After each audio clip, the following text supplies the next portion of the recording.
रंबू जाट ऐसा करो, दोनों बैलों को बट वृक्ष के नीचे बांध दो और मैं रथ में सो जाती हूँ, तुम जमीन पर चादर बिछा करके सो जाओ।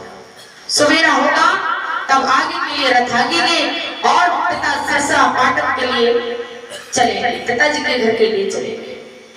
आज हम तो वैसा ही किया, रंबू जाट रथवान ने बट वृक्ष के नीचे रथ को रोक दिया, दोनों बैल बट वृक्ष से बांध दिए।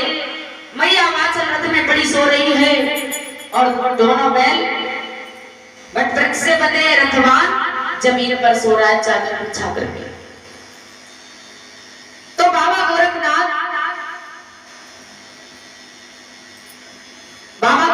जो थे, इनकी गूगल से ही तो बाबा जहारवीर का जन्म होना है, लेकिन बाबा जहारवीर सब कुछ अपनी माँ के गर्भ से ही ताक झाक कर रहे थे। क्या ताक झाक कर रहे थे? वो ये ताक झाक कर रहे थे और सारी बातें मन की जान रहे थे कि मेरी मैया आगे क्या करने वाली है। तो उन्होंने सोचा कि मेरी मैया कह रही है कि मैं पिताजी के घर जाऊंगी, सवेरा होते ही अगर मैं पिताजी के घर मेरी मैया चली गई और मेरा जन्म यदि वहीं पर हो गया तो लोग मुझे ननुआ ननुआ कह करके बुलाएंगे और मैं ननुआ नहीं बनना चाहता हूँ, मैं नाना के यहाँ जन्म नहीं लूंगा। बाबा जहारवीर ने कहा मैं मैया को कैसे रोकूं नाना के घर जाने से। तो आज भक्तों अपनी माँ के गर्भ से ही सर्प बन करके दोनों बैलों को डस लेते हैं और जब दोनों बैलों को डस लिया दोनों बैल मर जाते हैं, मरे पड़े हैं दोनों बैल। देखा सवेरा हुआ, रंबू जाट रथवान जागा, दोनों बैलों के मुंह से झाग गिर रही थी। तो भक्तों का क्या, रंबू जाट रथवान बहुत तेजी से रोने लगा, जोर जोर से रोने लगा। तो मैया बाछी की भी आंख खुल जाती है। मैया बाछी ने कहा बेटा क्या हुआ? कहने लगे देखो माँ, ये दोनों बैल मरे पड़े हैं, न जाने किसने इन्हें सता दिया है, किसी सर्प ने डस लिया है।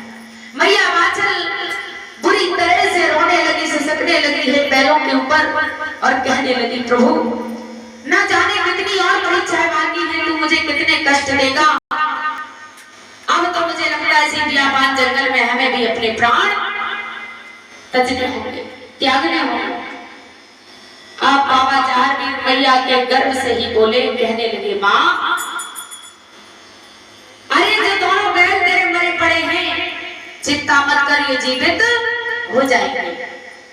मैया बाछल ने चारों तरफ नजर करके देखा कि यहाँ तो कोई मालूम नहीं पड़ता है, कोई दिखाई भी नहीं पड़ रहा है, फिर ये कौन हमसे बातें कर रहा है। मैया बाछल ने जैसे चारों तरफ नजर घुमाई, कोई नजर नहीं आया। मैया बाछल डर जाती है। मैया बाछल सोचने लगी कि इस बियाबान जंगल में मुझे लगता है कोई भूत प्रेत का साया है जो हमसे ऐसी बातें कर रहा है। बाबा जहारवीर कहने लगे अपने मैया के गर्भ से ही आवाज देने लगे, कहने लगे माँ कोई भूत प्रेत नहीं, मैं तुम्हारे गर्भ में विराजमान तुम्हारा बेटा हूँ। और मैया सुनो, ये दोनों बैल जो मरे पड़े हैं जीवित हो जाएंगे। मैया कुछ धर्म कबूल कर ले। क्या धर्म कबूल कर ले? तो मैया बाछल ने कहा मैं क्या धर्म कबूल करूं, जरा बताओ तो तुम्हारी क्या इच्छा है, तुम क्या चाहते हो हमसे? जब से तू मेरे पेट में आया न दिन को चैन न रात को चैन, न चैन से सोने देता है न चैन से खाने देता है, तू आखिर चाहता क्या है? तो आज बाबा जहारवीर कहने लगे माँ कुछ नहीं, धर्म कबूल कर ले, दोनों बैल तेरे जीवित हो जाएंगे। तो क्या क्या धर्म कबूल करवाया अपनी माँ से बाबा जहारवीर? कहा माँ देखो मुझे पता है कि कलयुग में मेरी घर घर में पूजा होगी और लेकिन मैया मेरा जन्म एक राजा के यहाँ हो रहा है, एक रानी का मैं बेटा हूँ, तो माँ तुझसे मैं इतना लूंगा। क्या लोगे बेटा बताओ? बताया 5 मोहर सोने का पंजा मेरा छत्र चढ़ाओ। क्या कहा? 5 मोहर सोने का पंजा मेरा छत्र और बात छठी वाले दिन मेरी जोत बाबा गोरखनाथ की डमरू का डंका पिटवाओ और शुद्ध देसी घी के बने हुए पकवान, सवा मन के पकवान का मेरा भोग लगवाओ। इतना धर्म आप कबूल कर लेंगे मैया तो आपके दोनों बैल जीवित हो जाएंगे।